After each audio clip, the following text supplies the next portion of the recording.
esta jornada de jueves 21 de agosto. Queremos saludar también a quienes se conectan con nosotros cada mañana por nuestro canal en YouTube, Globovisión en Vivo, y siguen nuestra programación desde diferentes lugares del mundo.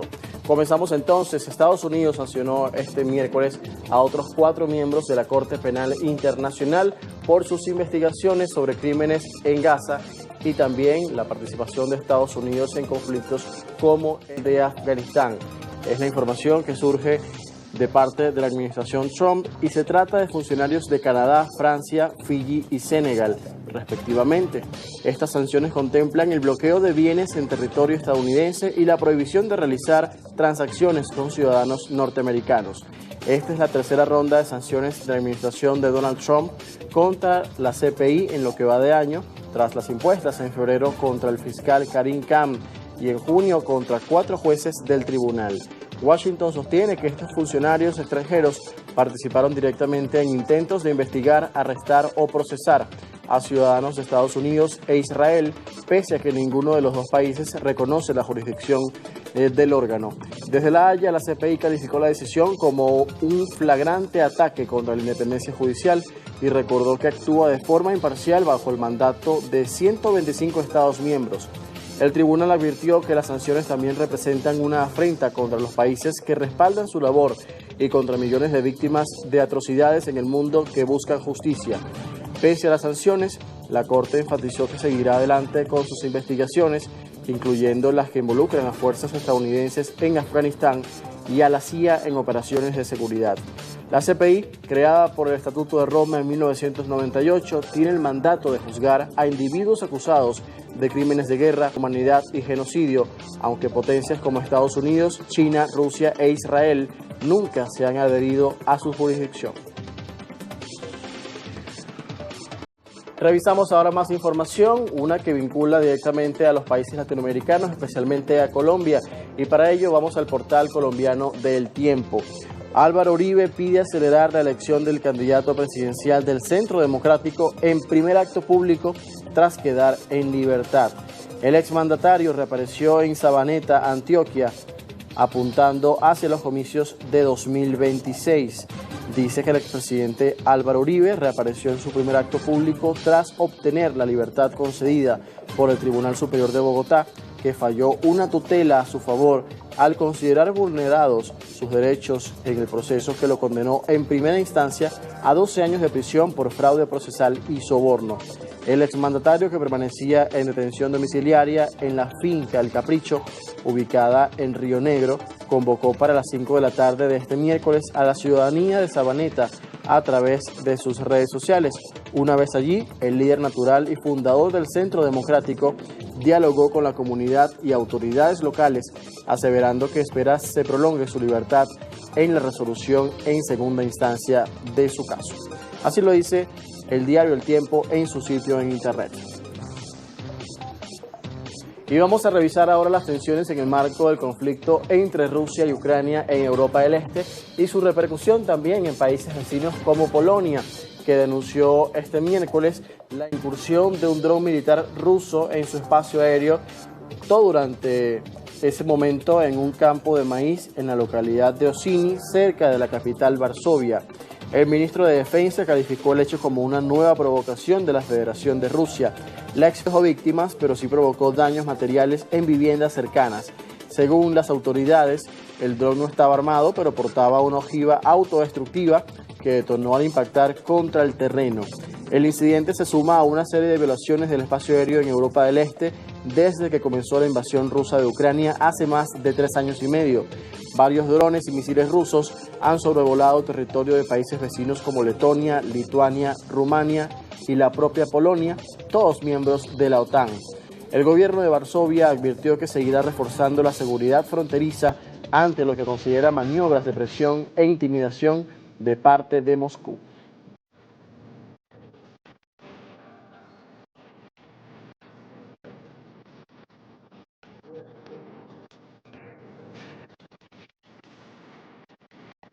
Y vamos a revisar la información respecto al conflicto en Medio Oriente. Israel aprobó este miércoles el plan para conquistar la ciudad de Gaza en el enclave palestino, a la vez que ordenó la movilización de unos 60.000 reservistas. Esto representa una operación ordenada por el Ministerio de Defensa israelí que jamás calificó como un desprecio flagrante a las mediaciones para un alto el fuego en el territorio palestino devastado por más de un año y medio. Como parte de los preparativos para la siguiente fase, el jefe del Estado Mayor General ha dado instrucciones para emitir 60.000 órdenes de convocatoria de reservistas para principios de septiembre. Además de estas órdenes, extenderemos otras 20.000 órdenes de convocatoria de reservistas al personal de los batallones, que ya están sirviendo hoy. La decisión del titular de defensa llega 2 días después de que el movimiento islamista indicara haber aceptado una nueva propuesta de tregua de los mediadores de Egipto, Qatar y Estados Unidos. Hamás consideró el miércoles que la movilización de reservistas aprobada demuestra el desprecio flagrante de Israel por los esfuerzos de mediación para lograr un alto el fuego. En estos 22 meses, el ejército israelí tomó alrededor del 75% de la franja de Gaza. La defensa civil local informó el miércoles que 21 personas murieron en ataques y disparos israelíes.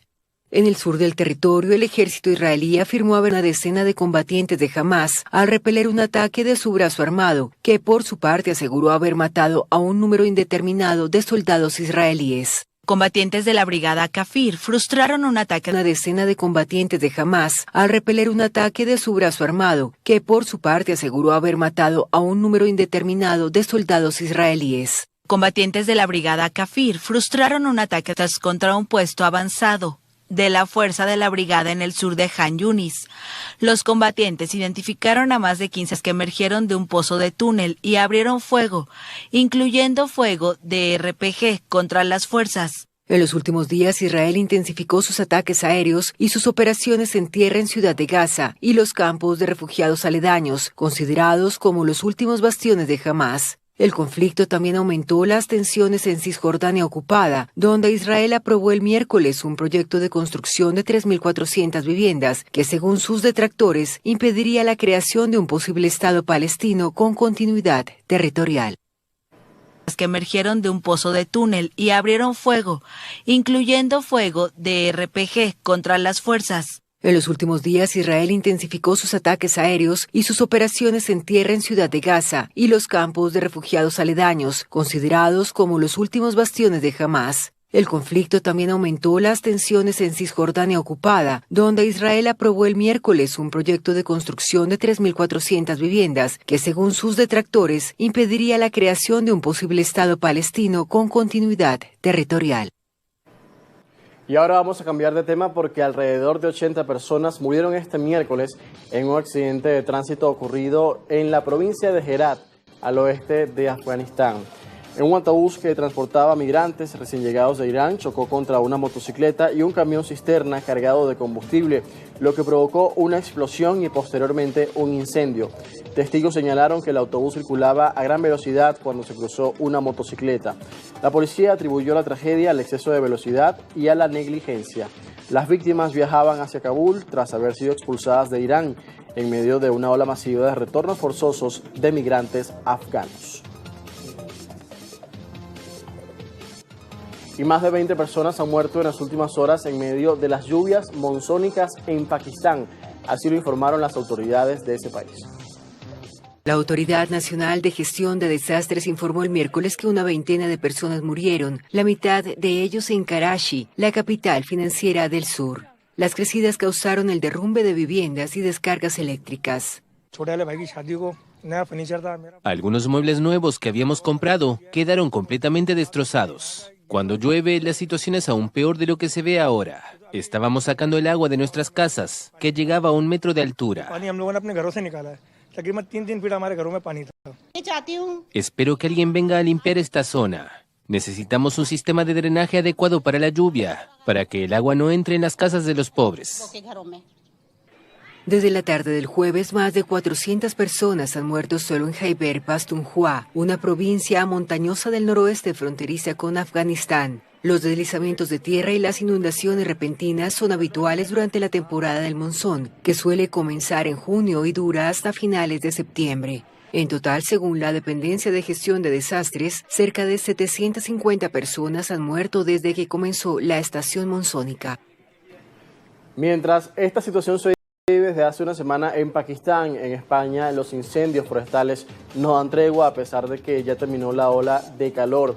Continúan los focos sin control en varias regiones y los fuertes vientos han dificultado las labores para contener estos incendios, con al menos 4 víctimas mortales en el oeste del país. Bomberos, militares y aeronaves de varios países europeos trabajan en las labores de extinción, mientras miles de personas han sido desalojadas en Castilla y León, así como Galicia y Extremadura. Protección Civil explicó que hay 21 incendios activos, pese a un ligero descenso en las temperaturas, las fuertes rachas de viento y la sequía complican el avance de los equipos. Este año España ha perdido cerca de 400.000 hectáreas por el fuego, un récord histórico. Los meteorólogos prevén lluvias en algunas de las regiones más golpeadas, lo que podría contribuir con los trabajos de extinción. En Portugal los incendios también se intensifican. Un hombre falleció en un accidente mientras colaboraba con maquinaria en la contención de las llamas, lo que eleva a 3 el número de muertos.